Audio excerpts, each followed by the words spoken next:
Olá, bem-vindos de volta ao canal Bíblia com Francisca para a leitura do livro dos Atos dos Apóstolos, capítulo 1. Já tem uma introdução aí para vocês e vamos começar a ler este lindo livro, Atos dos Apóstolos.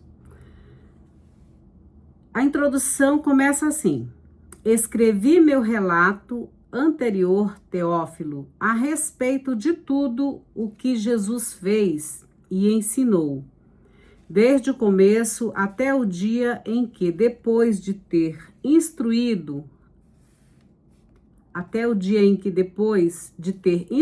os apóstolos que tinha escolhido por intermédio do Espírito Santo, foi arrebatado.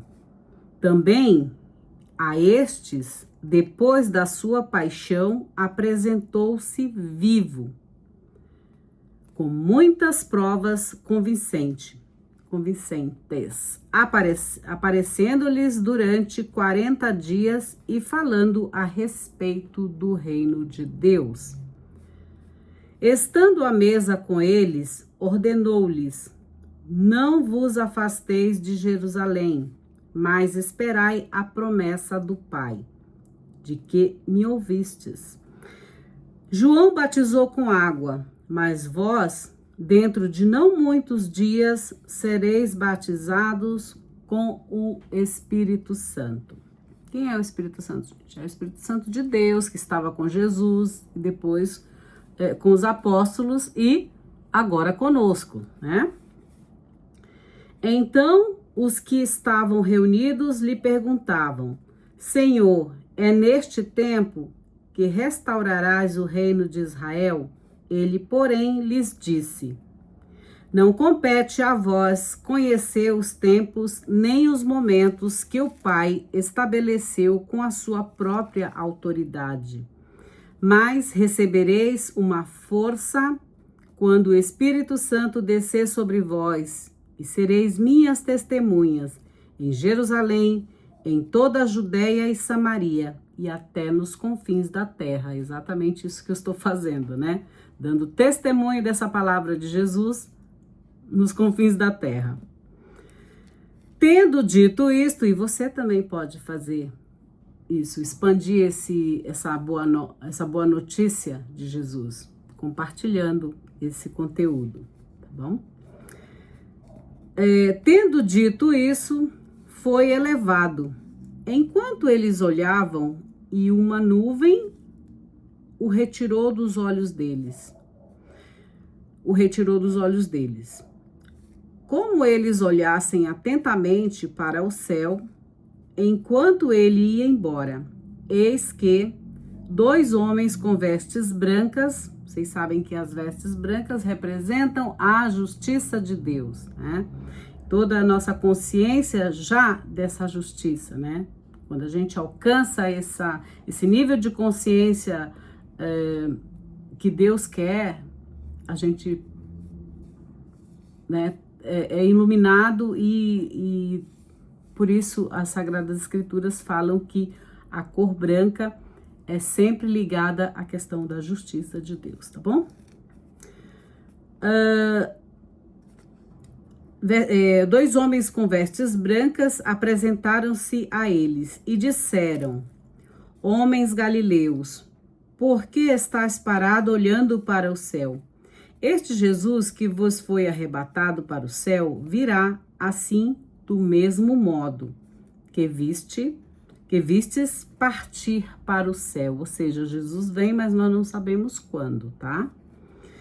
Então eles regressaram para Jerusalém, do monte chamado das Oliveiras, que está perto de Jerusalém, à distância do caminho de um sábado. Quando entraram na cidade, subiram à sala superior, onde estavam instalados. Eram Pedro, João, Tiago, André, Filipe, Tomé, Bartolomeu, Mateus, Tiago de Alfeu, Simão, o Zelote e Judas de Tiago. Todos eram unanimemente perseverantes na oração com algumas mulheres, Maria, a mãe de Jesus, e os irmãos dele. Naqueles dias, Pedro se levantou do meio dos irmãos, no meio dos irmãos. A multidão de pessoas, como grupo, era de aproximadamente 120, e disse: Irmãos, era necessário que se cumprisse a Escritura. A Escritura, vocês sabem que sempre refere-se à Torá, os profetas, os escritos, tá? Na qual, pela boca de Davi era o rei de Israel, Davi Meler, né? Pela boca de Davi, o Espírito Santo tinha predito a respeito de Judas, que se tornou o guia dos que prenderam Jesus. Ele era contado entre nós, recebera parte neste serviço. Ora, este comprou um campo com o salário da injustiça. Percebam, né, que existe sim um salário da injustiça. Todas as vezes que você comete um crime social, um crime de assassinato de reputação, que foi o que aconteceu também com Jesus, e um crime próprio mesmo, assim, um crime de verdade, assim, no sentido de um homem ter sido morto e você receber a injustiça disso, o dinheiro, os bens, sei lá, isso é o salário da injustiça, né? É o chamado também pão da vergonha, tá? E tendo caído de cabeça, arrebentou-se pelo meio e todas as suas entranhas se esparramaram. Isso se tornou conhecido de todos os habitantes de Jerusalém, de maneira que aquele campo, na língua deles, foi chamado de Haceldama, que quer dizer campo de sangue. Com efeito, está escrito no livro dos Salmos: fique deserta sua morada, e não haja quem nela habite. E ainda que outro ocupe seu cargo, é necessário, portanto, que um dos homens que nos acompanharam durante todo o tempo em que o Senhor Jesus viveu entre nós, é necessário que um dos homens que nos acompanham durante todo o tempo em que o Senhor Jesus viveu entre nós, ou seja, eles iam escolher o que ficaria no lugar de Judas, tá? A partir do batismo de João até o dia em que foi arrebatado de nós. Um deles se tornou conosco, testemunha de sua ressurreição. Propuseram 2, José chamado Barsabás, que tinha o apelido de Justo, e Matias. E então rezaram: Tu, Senhor, que conheces o coração de todos, mostra-nos claramente qual destes 2 escolheste para ocupar o lugar deste serviço apostólico, que Judas abandonou para ir ao lugar que lhe correspondia.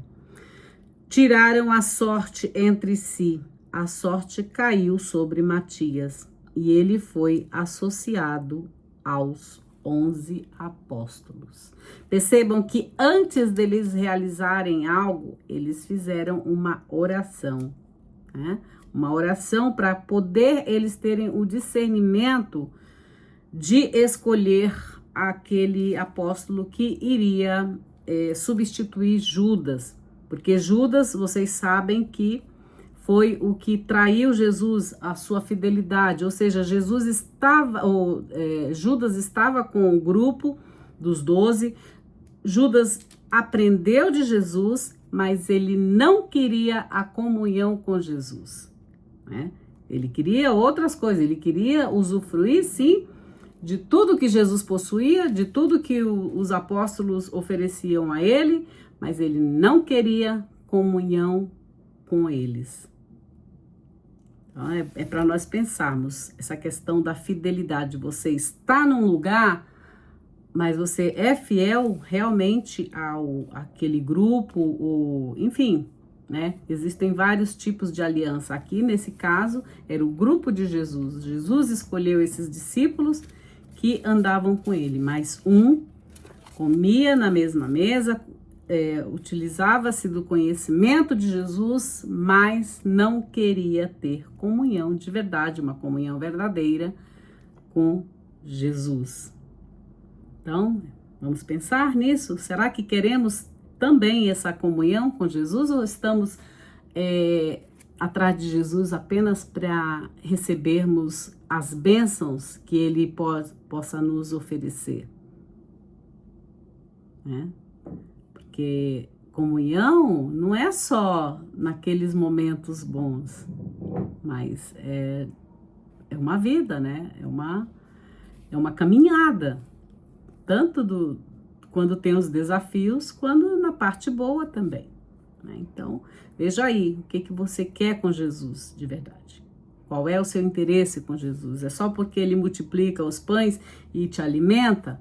É porque Ele te ensina a ter prosperidade? Sim, Jesus ensina a ter prosperidade a partir do momento quando Ele administra para poder fazer a partilha dos pães. Ali sim tem um ensinamento a respeito de como administrar aquilo que você tem da melhor maneira possível. No caso lá, eles tinham pães para dividir entre eles e alimentar a multidão, né? Então é um tipo de administração. Ou você está pegando tudo que você recebe só para você e acumulando bens que não vão, você não vai levar, nem eu vou levar o que eu tenho. Nada disso aqui é nosso. É para a gente usufruir e repartir entre nós para que não haja pobres entre nós. Essa é toda a mensagem do Evangelho, né? E Atos, vocês vão ver que não é diferente, tá bom? Então, aqui fica a minha colaboração neste canal sobre os textos bíblicos, as narrativas bíblicas. Para você que ainda não é inscrito, inscreva-se nesse canal, porque ele é um tesouro do Eterno, ele é um tesouro de Deus, um tesouro de Hashem para as nossas vidas. Eu falo Hashem também aqui porque tem outros grupos que não são somente cristãos que estão aqui. Aqui, graças a Deus, tem pessoas de todas as religiões, mas eu falo a respeito desses textos que pertencem às tradições neotestamentárias, né? Tradição cristã, especificamente esse aqui, mas também existe grupos de judaicos nesses textos, tá bom? Que faziam parte da igreja primeva, vou dizer assim, que era da turma de Jesus. Afinal de contas, Jesus era judeu, nasceu judeu, viveu como judeu e morreu judeu e ressuscitou judeu, tá? Então é isso, gente. Fiquem com Deus, em Deus, para Deus. Fiquem na bênção de Deus e celebrem aquilo que realmente importa, que é a vida de cada um de vocês.